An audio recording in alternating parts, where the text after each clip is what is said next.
Hello everyone, this is Abhishek Jakotia from MGIT and today I'm going to discuss about aligning and stitching 3D image slices using MATLAB.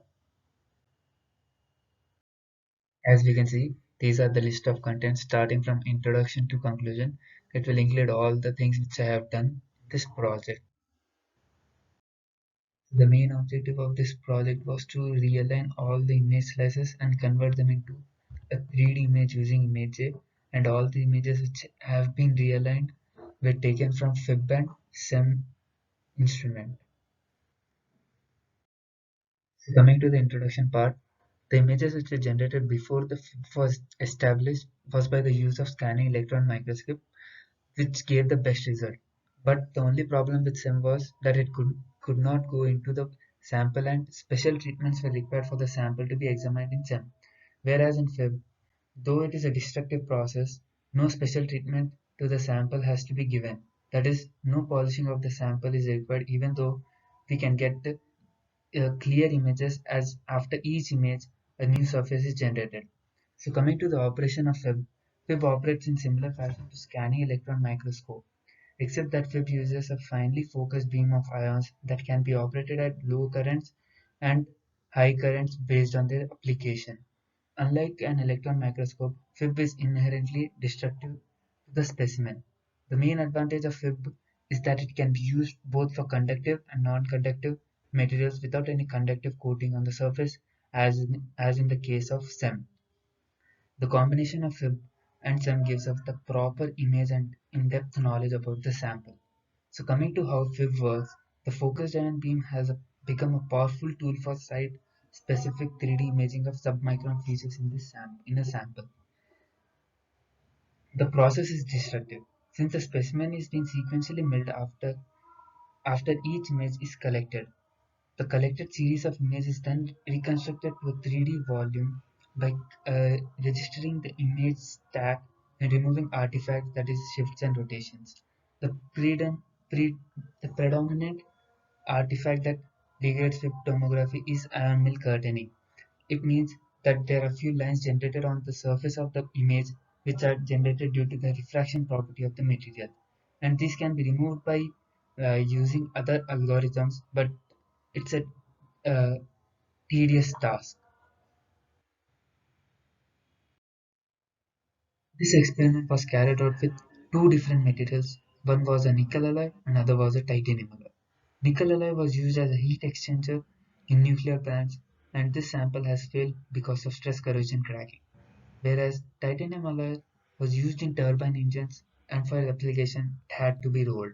These two samples were collected and were examined.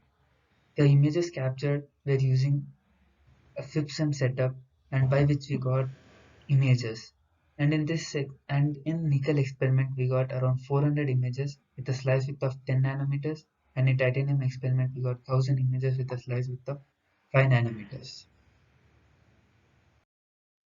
Coming to the methodology, first the captured images were checked and the shifts in each images were calculated. Then from the first few images we selected the best image, which was used as a reference image to all other images to be aligned.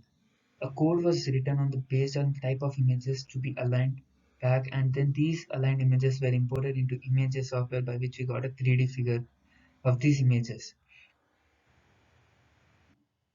Before I show the code which I used to align these images, I would like to show the type of images which were collected, and after aligning those, we got a 3D image. So the first image which we see is of a nickel alloy, in which we see two grain boundaries, which is getting cracked and is getting propagated.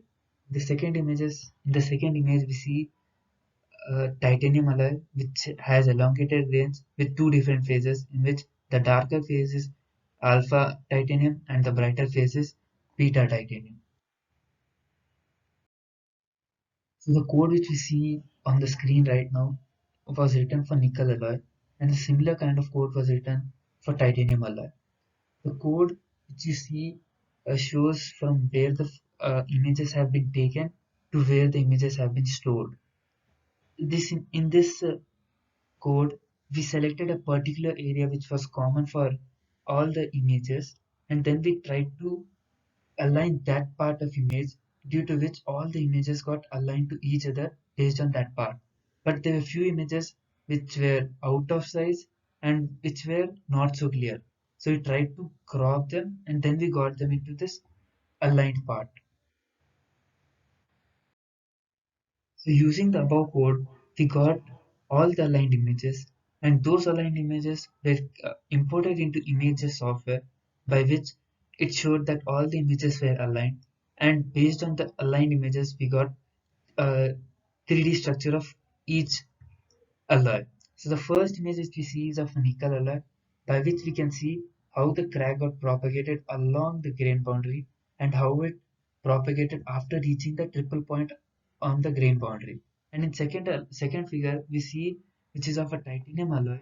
We see that the figure is a bit thick as we took around 1000 images, and in first we took only about 400 to 380 images.